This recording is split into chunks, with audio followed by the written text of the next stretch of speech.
Guys, andito na naman ako sa likod ng bahay namin. Mamimitas ako ngayon ng buongon kasi hahanda namin sa New Year's yung lingin o pabilog. So ayun, nandito ako sa puno. Mamimitas ako kahit hindi pa masyadong hinog. Ayun. So ayun, hindi na ako siguro aakyat kasi meron namang dito bunga nakalaylay lang siya. Ayun, kita niyo ba? Kita niyo ba guys? Oh, ayun, nakalaylay lang siya. Gamit lang ako ng kutsilyo guys. So, ayun. Lagay natin yung camera natin dito. Baka mahulog. Pitasin ko yan.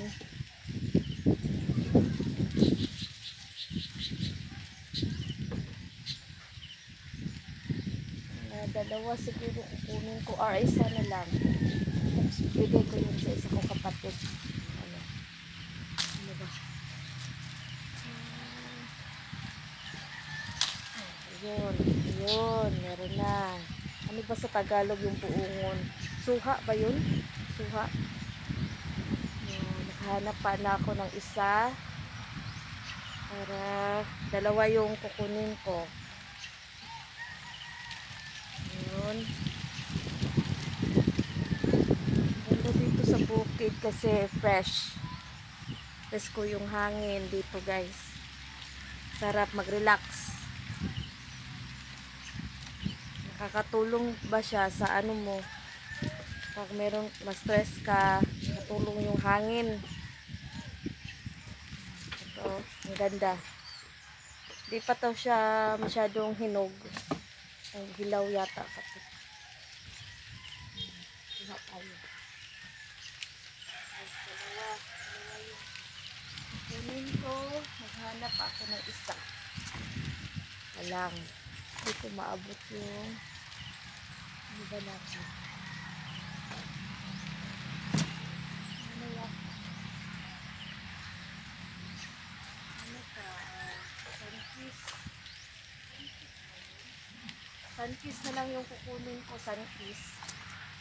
Ito, tsaka sunkiss. Sunkiss na lang yung isa. Kasi may na ako, may pineapple na kami doon sa bahay. Pinitas yung isang araw ng papa ko. May pineapple na kami, tapos meron kaming sunkiss, tsaka ito, tapos orange. Meron na ding orange. So, punta tayo doon sa isa pang puno. Sunkiss. Ito yung view namin dito sa likod ng bahay namin. Doon yung bahay ng mama ko, kapatid ko. Yun. Ito. Tignan mo yung paligid. Napaka-fresh. Napaka-presko ng hangin dito guys. Punta tayo doon. Makukuha ako ng sunkiss. Sunkiss yung kukunin ko guys. Ito, lakad tayo konti. Meron na ako nito. Ano ngayon? Dito sa guys. Kuha tayo ng sunkiss. Sunkiss. Ayun, dito.